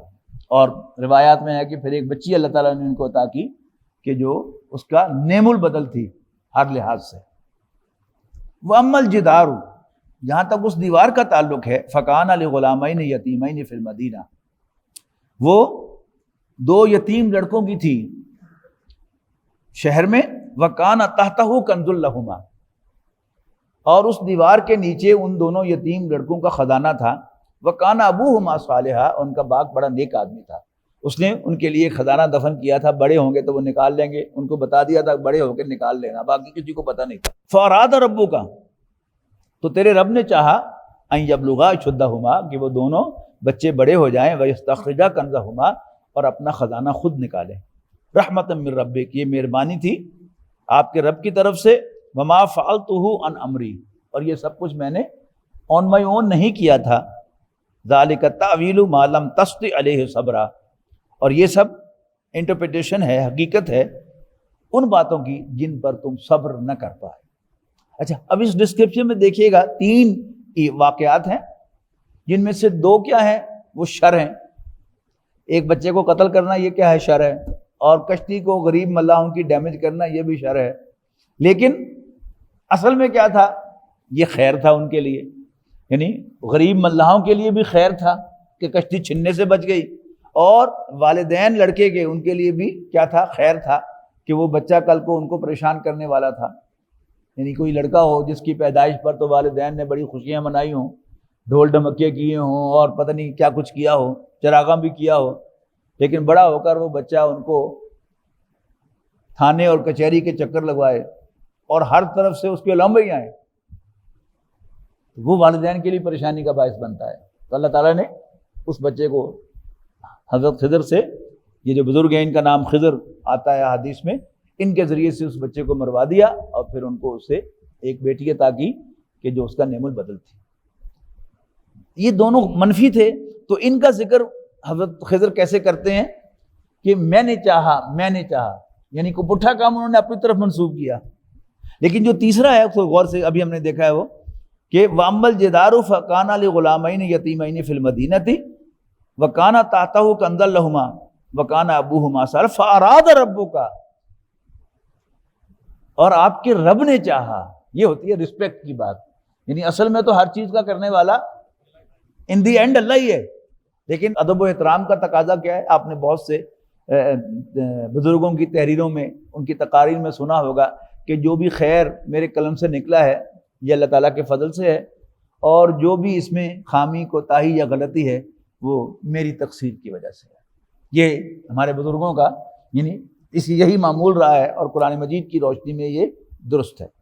اب اس میں کوئی جو ہے وہ جو ہم بار بار پڑھتے ہیں نا کہ ٹیڑھ تلاش کرنا، وہ اسی میں ٹیڑھ تلاش کرے گا، لو جی کیتا آپ تھے منسوب ادھر کرتا تے، یا کیا خود اور ادھر کر دیا اور اللہ کے ذریعے شیطان کی طرف کر دیا۔ یہ سب کیا ہے، یہ ادب و احترام کے کچھ تقاضے ہیں، اخلاق، یہ انسان کا جو ڈیزائرڈ کردار ہے اللہ تعالیٰ کی نظر میں، یہ اس کا حصہ ہے۔ یعنی ہر بات جو ہے وہ بائی لیٹر اینڈ اسپرٹ اس طرح سے درست نہیں ہوتی، کوئی چیز جو ہے وہ محاورے میں کہی جا رہی ہوتی ہے۔ جب تک ہم قرآن مجید کو پڑھتے ہوئے محاورے کا خیال نہیں رکھیں گے تو پھر ہمیں قرآن مجید کے جو بڑی گہری اور لطیف باتیں ہیں وہ ہمیں سمجھ میں نہیں آئیں گی۔ واللہ اعلم۔ وَيَسْأَلُونَكَ عَنْ ذِي الْقَرْنَيْنِ، اب وہ 2 سوال ہو گئے جو پوچھوائے تھے یہودیوں نے قریش کے ذریعے سے نبی اکرم صلی اللہ علیہ وسلم سے۔ روح کیا ہے وہ ہم سورہ بنی اسرائیل میں پڑھ کے آئے، اور اصحاب کہف کیا ہے وہ اس سورت کے شروع میں آ گیا، اور اب اس سورت کے آخر میں کیا آ رہا ہے، ذی القرنین۔ وَيَسْأَلُونَكَ عَنْ ذِي الْقَرْنَيْنِ، یہ آپ سے ذو القرنین کے بارے میں پوچھتے ہیں کہ آپ کی اشتہا کے لیے کہ آپ کے اندر بھی شوق پیدا ہو کہ یہ کبھی ذوالقرنین ہو جائے، کبھی ذوالقرنین ہو جائے، کبھی ذوالقرنین ہو جائے. تو ترجمہ میں نے کیا ہے، یہ آپ سے ذوالقرنین کے بارے میں پوچھتے ہیں، لیکن یہاں کیا ہے، ان ذوالقرنین. تو یہ کیوں ایسا ہو رہا ہے؟ آپ عربی پڑھیں گے انشاءاللہ، آپ میں شوق پیدا ہوگا، آپ پڑھیں گے تو سارے آپ کے جو ذہن کے سوالات ہیں وہ حل ہو جائیں گے انشاءاللہ. وَيَسْأَلُونَكَ عَنْ ذِي الْقَرْنَيْنِ، اور یہ آپ سے ذوالقرنین کے بارے میں پوچھتے ہیں. قُلْ سَأَتْلُو عَلَيْكُم مِّنْهُ ذِكْرًا، ان سے کہو کہ میں ابھی تمہیں اس کا کچھ حال بتاتا ہوں. اِنَّا مَكَّنَّا لَهُ فِي الْأَرْضِ، ہم نے اس کو زمین میں اقتدار عطا کیا، اسٹیبلش کیا. وَآتَيْنَاهُ مِن كُلِّ شَيْءٍ سَبَبًا، اور اس کو ہر قسم کے وسائل و اسباب عطا کیے. فَأَتْبَعَ سَبَبًا، بس اس نے مہیا کیا ایک سفر کا سامان. حَتَّىٰ إِذَا بَلَغَ مَغْرِبَ الشَّمْسِ، یہاں تک کہ جب وہ سورج کی غروب ہونے کی جگہ تک پہنچا. وَجَدَهَا تَغْرُبُ فِي عَيْنٍ حَمِيَةٍ، تو ان کو اس سورج کو ایک سیاہ ندی کے اندر، چشمے کے اندر ڈوبتا ہوا پایا. وَوَجَدَ عِندَهَا قَوْمًا، اور ملی اس کے پاس ایک قوم. قُلْنَا يَا ذَا الْقَرْنَيْنِ، اب دیکھیے یہاں ذوالقرنین ہو گیا. ہم نے کہا اے ذوالقرنین، اما ان تُعَذِّبَ، تو چاہے تو ان کو سزا دے، وَإِمَّا أَن تَتَّخِذَ فِيهِمْ حُسْنًا، اور چاہے تو ان کے ساتھ اچھا رویہ اختیار کرے. قال، ذوالقرنین نے کہا، اما من ظلم فسوف نعذبه، کہ جو ظلم کرے گا تو ہم بھی ضرور اس کو سزا دیں گے. ثم يرد الى ربه، پھر وہ لوٹایا جائے گا اپنے رب کی طرف. فيعذبه عذابا نکرا، اور پھر وہ اس کو انمیچڈ، انپریسیڈنٹڈ سزا دے گا. اچھا آپ یہ ذہن میں رکھیے گا کہ اس کے بارے میں مختلف آراء سامنے آئی ہیں. ایک بہت بڑا بادشاہ ہے، بڑے وسائل ہیں، تو کچھ لوگوں نے تو بغیر سوچے سمجھے سکندر اعظم کو قرار دے دیا کہ وہ ذوالقرنین تھا، حالانکہ جو کردار بیان کیا جا رہا ہے اس کا دور دور کے بھی کوئی تعلق جو ہے وہ سکندر اعظم کے ساتھ نہیں. تو محترم ڈاکٹر زہرا احمد صاحب کی رائے یہ تھی کہ یہ کہ خورس یعنی ایران کا ایک بہت بڑا بادشاہ تھا، اور رضا شاہ پہلوی کے آخری سالوں میں وہ 2500 سالہ جشن جو منایا گیا تھا ایران میں، وہ سلطنت کا، وہ اسی کی 2500 سالہ جو تھی بادشاہی، اس کا جشن تھا. اچھا اب اگر آپ ایران میں بیٹھے ہیں تو اس کے مغرب کی طرف آپ چلیں تو کہاں جا کے آپ روکیں گے؟ بلیک سی پر جا کے روکیں گے. یہ سیاہ ندی کہ جس میں سورج ڈوبتا ہوا ان کو نظر آیا تو وہ بلیک سی ہے.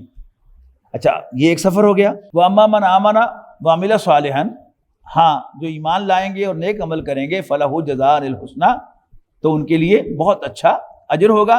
وَسَنَقُولُ لَهُ مِنْ أَمْرِنَا يُسْرًا، اور ہم ضرور کہیں گے اس سے اپنے حکام کے سلسلے میں نرم بات.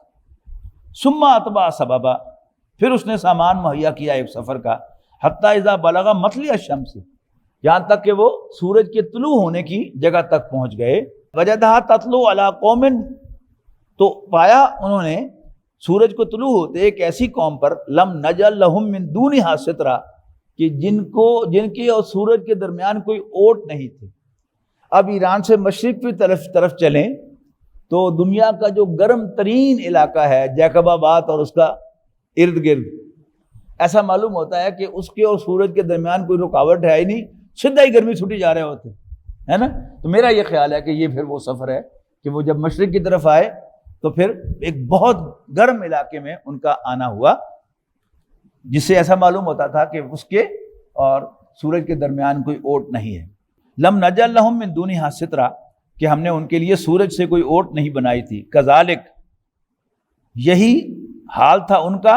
وقد احطنا بما لدیہ خبرا، اور یقیناً ہمیں معلوم تھا جو کچھ بھی ذوالقرنین کے پاس تھا. ثم اتبع سببا، پھر انہوں نے ایک اور سامان مہیا کیا سفر کا. حتی اذا بلغ بین السدین، یہاں تک کہ وہ دو پہاڑوں کے درمیان پہنچ گئے. وجد من دونہما قوما، اور ان دونوں کے درمیان انہوں نے ایک قوم کو پایا. لا یکادون یفقہون قولا، جو نہیں لگتی تھی کہ سمجھے گی کوئی بات، یعنی کوئی اور زبان تھی جہاں بولی جا رہی تھی، اور کچھ بظاہر ہے کہ پھر کچھ اشاروں سے اور کچھ اس سے کیا گیا، کمیونیکیشن ہوئی. قالوا یا ذوالقرنین، تو انہوں نے کہا کہ اے ذوالقرنین، ان یاجوج و ماجوج مفسدون فی الارض، کہ یاجوج و ماجوج زمین میں فساد مچاتے ہیں. فہل نجعل لک خرجا، کیا ہم آپ کو کچھ محصول ادا کریں، کچھ خراج ادا کریں الا ان تجعل، اس پر کہ آپ بنائیں بیننا و بینہم سدا، ان کے اور ہمارے درمیان ایک مضبوط دیوار، ایک بند۔ قال، حضرت ذوالقرنین نے کہا ما مکنی فیہ ربی، جو کچھ اللہ نے میرے رب نے مجھے عطا کیا خیرن، وہ بہت بہتر ہے، فاعینونی بقوۃ، تم مجھے مین پاور پرووائڈ کرو، اجل بینکم و بینہم ردما، میں تمہارے اور ان کے درمیان ایک مضبوط اوٹ بنا دوں گا۔ آتونی زبر الحدید، تم لاؤ میرے پاس لوہے کے ٹکڑے، حتی اذا ساوا بین صدفین، یہاں تک کہ جب پاٹ دیا انہوں نے اس خلا کو جو پہاڑوں کے درمیان تھی، تو کہا قال انفخوا، کہ اس کو جلاؤ، تپاؤ، دھونکو اس کو، حتی اذا جعلہ نارا، یہاں تک کہ جب وہ آگ کا انگارہ بن گیا، قال آتونی افرغ علیہ قطرہ، تو کہا کہ میرے پاس پگھلا ہوا تانبا لاؤ تاکہ میں اس کے اوپر انڈیل دوں۔ فما استطاعوا ان یظہروہ، تو نہ تو ان میں طاقت ہے کہ اس پر چڑھ سکیں، وما استطاعوا لہ نقبا، اور نہ وہ اس میں کوئی نقب لگا سکیں گے۔ قال ھذا رحمۃ من ربی، انہوں نے کہا کہ یہ میرے رب کی مہربانی ہے۔ فاذا جاء وعد ربی جعلہ دکا، اور جب میرے رب کے وعدے کا وقت آئے گا تو جعلہ دکا، تو اس دیوار کو ریزہ ریزہ کر دے گا، وکانا وعد ربی حقا، اور میرے رب کا وعدہ سچا ہے۔ وترکنا بعضهم یومئذ یموج فی بعض، اور چھوڑ دیا ہم نے ان میں سے بعض کو اس دن سے کہ وہ گتھم گتھم ہوتے رہ گئے ایک دوسرے کے ساتھ۔ ونفخ فی الصور، اور پھر سور پھونکا جائے گا، فجمعناہم جمع، اور تمام انسانوں کو ہم اکٹھا کر لیں گے ایک ساتھ۔ وعرضنا جہنم یومئذ للکافرین عرضا، اور سامنے لائیں گے ہم جہنم کو اس دن کافروں کے پوری طرح۔ الذین کانت اعینہم فی غطاء، وہ کافر کے پڑا ہوا تھا ان کی آنکھوں پر پردہ، ان ذکری، میری نصیحت سے، میری یاد سے، وکانوا لا یستطیعون سمعا، اور وہ اس کو سننے کی کچھ طاقت نہ رکھتے تھے۔ افحسب الذین کفروا، اب وہ جو میں نے کل آپ کو بتایا تھا نا کہ سورۃ کہف کی ابتدائی آیات اور آخری آیات، ان کو نبی اکرم صلی اللہ علیہ وسلم نے فرمایا ہے کہ یہ دجال اور فتنہ دجال سے حفاظت کا باعث بنے گی۔ اب وہ آخری آیات آ رہے ہیں کہ میری خاص ایک یاد ہے اس آخری رکوع کے ساتھ کہ ہماری 8ویں جماعت کی عربی کی کتاب میں پورا ایک سبق ہوا کرتا تھا الہکم الہ واحد، اس میں یہ پورا رکوع جو تھا یہ 8ویں جماعت سے الحمدللہ مجھے یاد ہے کہ یہ وہاں پر ہوتا تھا۔ فرمایا افحسب الذین کفروا ان یتخذوا عبادی من دونی اولیاء، کیا کافر یہ سمجھتے ہیں کہ وہ مجھے چھوڑ کر میرے بندوں کو اپنا دوست بنا لیں گے؟ انا اعتدنا جہنم للکافرین نزلا، یقیناً ہم نے کافروں کی مہمان نوازی کے لیے جہنم تیار کی ہے۔ قل هل ننبئکم بالاخسرین اعمالا، کیا ہم تمہیں بتائیں کہ اعمال کے لحاظ سے ورسٹ لوزرز، سب سے زیادہ گھاٹے میں رہنے والے کون لوگ ہیں؟ الذین ضل سعیہم فی الحیاۃ الدنیا، وہ کہ جن کی تمام سعی و جہد دنیاوی زندگی میں بھٹک کر رہ گئی۔ کافر کی یہ پہچان کہ آفاق میں گم ہے، مومن کی یہ پہچان کہ گم اس میں ہے آفاق۔ پہلے رکوع میں کیا تھا؟ انا جعلنا ما علی الارض زینۃ اللہ، کہ یقین زمین پر جو کچھ ہے ہم نے اس کے رہنے والوں کے لیے بڑا پرکشش بنایا ہے تاکہ ہم انہیں آزمائیں کہ ان میں سے اچھا عمل کرنے والا کون ہے۔ آزمائش تو تبھی ہوتی ہے نا کہ ٹیمپٹیشن ہو پوری، اس کے لیے کیا ہے؟ زینت، کشش، لبھا دینے والا۔ اب اس کا ایفیکٹ بیان کیا جا رہا ہے کہ کیا ہم آپ کو بتائیں کہ اپنے اعمال کے لحاظ سے ورسٹ لوزرز کون سے ہیں؟ اور بالکل ہمارا نقشہ جو ہے وہ آگے کھینچ دیا، الذین ضل سعیہم فی الحیاۃ الدنیا، وہ کہ جن کی ساری دوڑ دھوپ، سعی و جہد دنیاوی زندگی میں بھٹک کر رہ گئی، دنیاوی زندگی میں بھٹک کر رہ گئی۔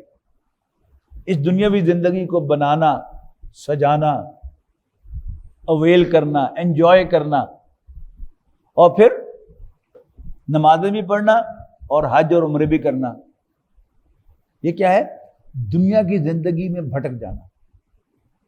صحابہ کرام اور نبی اکرم صلی اللہ علیہ وسلم کا نقشہ تو یہ نہیں۔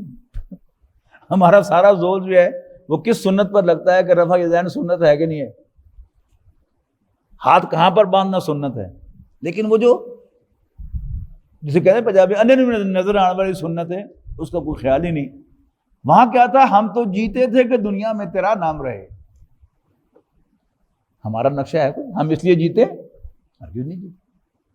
تو ہماری تمام دوڑ دھوپ، سعی و جہد، محنت، کوشش، صبح و شام، دن رات، سوچ بچار، غور و فکر، وہ کس کے لیے؟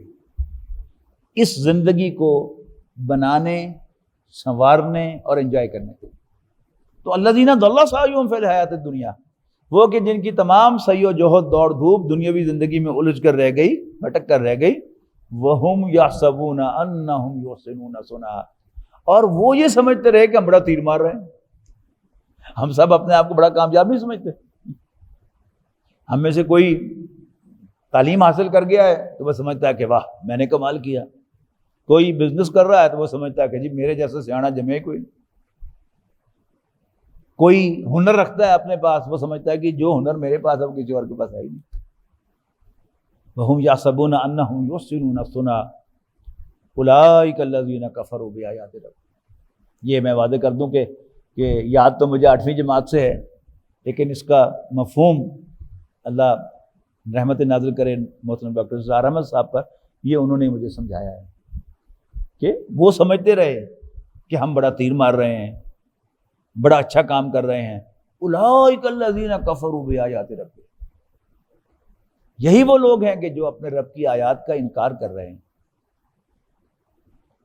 ولقائہ، اور اس کی ملاقات کا، فحبطت اعمالہم، تو ان کے سارے نیک اعمال جو انہوں نے اس دنیا میں کیے تھے وہ سب ضائع ہو جائیں گے۔ وہ جن کے بارے میں ہمیں زوم ہے نا تو ہم بڑے نیک لوگ ہیں، اگر ہمارا رخ صحیح نہیں ہے، اگر ہم دنیاوی زندگی میں الجھے ہوئے ہیں، تو پھر یہ تھوڑی بہت جو نیکیاں ہیں یہ سب ضائع ہو جائیں گی۔ حبطت اعمالہم فلا نقیم لہم یوم القیامۃ وزنا، اور پھر ہم ان کے اعمال کو تولنے کے لیے کوئی ترازو بھی کھڑا نہیں کریں۔ ترازو کی ضرورت کب آتی ہے؟ جب 19-20 کا فرق ہو، اور اگر ایک طرف 1 کلو ہو اور دوسری طرف 100 کلو ہو تو دور سے نظر آ رہا ہے، تو ہم ان کے لیے کوئی ترازو بھی کھڑا نہیں کریں گے۔ ذالک جزاؤہم جہنم، یہ ان کی سزا ہے جہنم کی شکل میں، بما کفروا، اس لیے کہ انہوں نے کفر کیا۔ دین کا تقاضا تو یہ تھا، اللہ تعالیٰ کا تقاضا تو یہ تھا کہ تم آخرت کے لیے جیو، تمہارا ایم، تمہارا آبجیکٹ وہ آخرت ہو، اور دنیا میں صرف تم بیر منیمم پر گزارا کرو اور سارا زور لگاؤ آخرت کے لیے۔ ہمارا معاملہ الٹ ہے، ہم آخرت کو بائی پروڈکٹ کے طور پہ لیتے ہیں، لیکن ساری دوڑ دھوپ محنت ہماری دنیا کے لیے۔ اللہ تعالیٰ اپنا فضل فرمائے۔ وَاتَّخَذُوا آیاتی وَرُسُلِی ہُزُوًا، اور انہوں نے میری نشانیوں، میری آیات اور میرے پیغمبروں کا مذاق اڑایا۔ کہا یہ کہ ہم ان کے ماننے والے ہیں، اللہ کی آیات اور اللہ کے پیغمبروں کے ماننے والے، لیکن بالفعل ہمارا طرز عمل کافروں جیسا ہے۔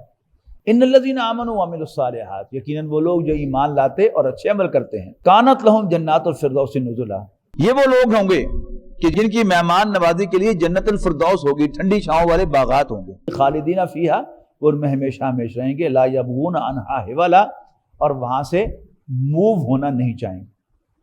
قل لو کان البحر مدادا لکلمات ربی، اے نبی کہہ دو کہ اگر سمندر سیاہی بن جائے میرے رب کے کلمات لکھنے کے لیے۔ یہ بڑا اہم سوال ہے کہ پھر یہ کلمات کون سے ہیں کہ جن کے لکھنے کے لیے سمندر سارے کے سارے جو ہیں وہ ختم ہو جائیں گے، اور اس جیسا اور سمندر بھی آ جائے گا، پھر بھی کلمات ختم نہیں ہوں گے۔ اس میں مشکل سوال ہے، مختلف آراء ہیں۔ محترم ڈاکٹر زہر احمد صاحب کی اس سلسلے میں رائے جو ہے میں اسی سے اتفاق کرتا ہوں کہ وہ جو میں آپ سے کہتا ہوں نا کہ صبح سے لے کر اب تک کئی لنکس ہیں جو کٹھے ہوئے ہیں، تو ہم یہاں بیٹھے ہیں، تو صبح سے لے کر اب تک جو 12-14 گھنٹے گزرے ہیں، ان میں اللہ تعالیٰ کے ہزاروں احکام جاری ہوئے اور لنک کے ساتھ لنک جڑا ان 12 گھنٹوں میں میرے لیے، اور ان 12 گھنٹوں میں کتنے انسان موجود تھے، ان سب کے ہی اتنے ہی ہزاروں احکام ہوئے ہوں گے، اور پھر آج ہی نہیں، یہ 10-15 ہزار سال سے جب سے دنیا قائم ہے، پتہ نہیں کب سے قائم ہے، زمین و آسمان کا بننا، اور if at all جیسے ایسٹرونامرز مانتے ہیں کہ زمین سورج سے ٹوٹی تھی، ایسے ٹوٹ گئی تھی، یہ سب اللہ تعالیٰ کے احکام ہے. تو ان احکام کا تصور کریں تو انسان پر کب کبھی طاری ہوتی ہے. تو واقعی ان احکام کو لکھنے کے لیے پھر سمندر ہی چاہیے، اور وہ بھی ناکافی ہو جائیں گے. قُل لَوْ كَانَ الْبَحْرُ مِدَادًا لِكَلِمَاتِ رَبِّي، اے نبی کہہ دو کہ اگر سمندر سیاہی بن جائے میرے رب کے کلمات لکھنے کے لیے، لَنَفِدَ الْبَحْرُ، یقیناً سمندر ختم ہو جائیں گے، قبل ان تنفد کلمات ربی، اس سے پہلے کہ میرے رب کے کلمات ختم ہوں. وَلَوْ جِئْنَا بِمِثْلِهِ مَدَدًا، خواہ ہم اس جیسا اور سمندر لے آئیں. قُلْ إِنَّمَا أَنَا بَشَرٌ مِثْلُكُمْ، اے نبی کہہ دو کہ میں تمہارے جیسا بشر ہوں. یوحیٰ الیہ، میرے پر وحی آتی ہے. ان ایڈیشن، یعنی جب ہم انسان ہونے کے پہلو سے دیکھیں گے تو سمپل مثال سے سمجھیں کہ باپ بھی انسان، بیٹا بھی انسان، اس میں کوئی شک ہے؟ تو انسان ہونے کے اعتبار سے وہ دونوں برابر ہیں، ایک جیسے ہیں، لیکن رشتے میں ایک جیسے نہیں ہیں. باپ چھت پر بیٹھا ہے تو بیٹا زمین پہ بیٹھا نظر آئے گا. ایسے ہی انسان ہونے کے ناطے تمام انبیاء کرام انسان تھے، سملیرٹی ہے، لیکن مقام و مرتبے کے اعتبار سے ہم اپنے آپ کو زمین پر کھڑا ہوا تو نبی اکرم صلی اللہ علیہ وسلم کو آسمان پر بیٹھا ہوا پائیں گے. جن لوگوں نے اس بات کو نظر انداز کیا ہے انہوں نے یقیناً توہین رسالت کی ہے، نبی اکرم صلی اللہ علیہ وسلم کی توہین کی ہے. تو یوحیٰ الیہ، مجھ پر وحی آتی ہے، انما الہکم الہ واحد، یقیناً تمہارا معبود صرف ایک ہی معبود ہے. فمن کان یرجو لقاء ربہ، تو جو کوئی بھی اپنے رب سے ملنے کی امید رکھتا ہے، فلیعمل عملا صالحا، تو اسے چاہیے کہ نیک عمل کرے. ولا یشرک بعبادۃ ربہ احدا، اور اپنے رب کی عبادت میں کسی کو شریک نہ کرے. اب ذرا ایک طاہرانہ جائزہ بھی اس صورت کا لے لیں. نبی اکرم صلی اللہ علیہ وسلم نے اس کی بڑی اہمیت بیان کی ہے، اور دجالی فتنے سے حفاظت. اس کا پہلا رکوع، اس کی جو مرکزی آیت ہے وہ کیا ہے؟ انا جعلنا ما علی الارض زینۃ اللہ، زمین پر جو کچھ ہے ہم اس کو ہم نے اس کے رہنے والوں کے لیے بڑا پرکشش بنایا. اور اس کے اپوزٹ، قل هل ننبئکم بالاخسرین اعمالا، ہم آپ کو بتائیں کہ اعمال کے لحاظ سے ورسٹ لوزرز کون سے ہیں؟ الذین ضل سعیہم فی الحیات الدنیا، جن کی تمام دوڑ دھوپ دنیا کی زندگی میں الجھ کر گم ہو کر رہ گئے. آگے چلیں تو اصحاب کہف کا واقعہ شروع میں پہلے رکوع کے بعد، اور آخر سے ذوالقرنین کا واقعہ. ان دونوں کے درمیان کیا مناسبت ہے کہ ایک کچھ غریب نوجوان ہیں اور ایک طرف ایک بادشاہ ہے. دونوں میں کامن پوائنٹ کیا ہے کہ خواہ حالات کتنے ہی برے ہوں، اللہ تعالیٰ کا تقاضا کیا ہے کہ میرے ساتھ کسی کو شریک نہ بناؤ. تو ان نوجوانوں نے، اصحاب کہف نے یہ کیا، اور ذوالقرنین نے کیا، اتنی طاقت تھی پھر بھی انہوں نے اللہ کی بندگی میں اپنی زندگی گزاری، اللہ تعالیٰ کے احکام میں. یہ ہو گیا. پھر آگے ادھر سے چلیں تو پھر تیسرا جو ہے وہ کیا ہے کہ وَلَا تَقُولَنَّ لِشَيْءٍ إِنِّي فَاعِلٌ ذَلِكَ غَدًا إِلَّا أَن يَشَاءَ اللَّهُ، کہ کبھی مت کہو کہ میں یہ کام کل کروں گا، الا ان یشاء اللہ، مگر اس شرط کے ساتھ کہ اللہ نے چاہا. تو اس کا پیرلل کیا ہے؟ حضرت موسیٰ علیہ السلام اور حضرت خضر کا واقعہ، کہ سارا کام اللہ کی مشیت سے ہوتا ہے، ہوتا وہی ہے جو اللہ چاہتا ہے. اچھا بھی اس کے چاہنے سے ہوتا ہے اور برا بھی اس کے چاہنے سے ہوتا ہے. what we are supposed to do، یہ پھر اسی کے ساتھ اسی رکوع کے اندر جو لنکڈ چیز ہے کہ اسباب میں نظر آتا تھا کہ نبی اکرم صلی اللہ علیہ وسلم جب تک قریش کے بڑے سردار آپ کا ساتھ نہیں دیتے آپ کچھ اچیو نہیں کر سکتے. اللہ کے دین کے غلبے تو بہت دور کی بات ہے. لیکن قرآن مجید میں کیا ہے؟ آپ انہی درویشوں پر صبر کریں، قناعت کریں جو صبح و شام اپنے رب کو پکارتے ہیں، اپنی نظر کرم ان سے نہ پھیریں، اور مت کہنا مانیں اس کا جس کے دل کو ہم نے اپنی یاد سے غافل کیا ہوا ہے. تو یہ ایک مضمون پھر وہاں پر مکمل ہو گیا. پھر ادھر سے آپ دیکھیں گے وَمَا مَنَعَ النَّاسَ أَن يُؤْمِنُوا إِذْ جَاءَهُمُ الْهُدَىٰ، کس چیز نے روکا لوگوں کو، مَا مَنَعَ النَّاسَ أَن يُؤْمِنُوا، کہ وہ ایمان لائیں اپنے رب پر جبکہ ان کے پاس ہدایت آ چکی ہے. اس کے مقابلے میں ادھر آپ کو کیا ملتا ہے کہ جیسا کہ میں نے انٹروڈیوس کرائے ہوئے آپ کو کہ یہ آخری دور میں نازل ہونے والی صورتیں ہیں. سورۃ انعام، سورہ اعراف، پھر سورہ یونس سے لے کر سورہ مومنون تک. اب یہ ساری تمہید بن رہی ہے کس کی؟ ہجرت کی. تو ہجرت حبشہ سے پہلے نازل ہوئی، اس دور میں نازل ہوئی مڈل آف دا مکی ٹائم میں سورۃ عنکبوت، اور اس میں صحابہ کرام کو اجازت دی گئی ہجرت کرنے کی، لیکن ان تنگ حالات میں تقاضا کیا تھا؟ اتلو ما اوحی الیک من الکتاب واقم الصلاۃ، تلاوت کرو اس میں سے جو آپ پر کتاب میں سے نازل ہوا ہے اور نماز قائم کرو.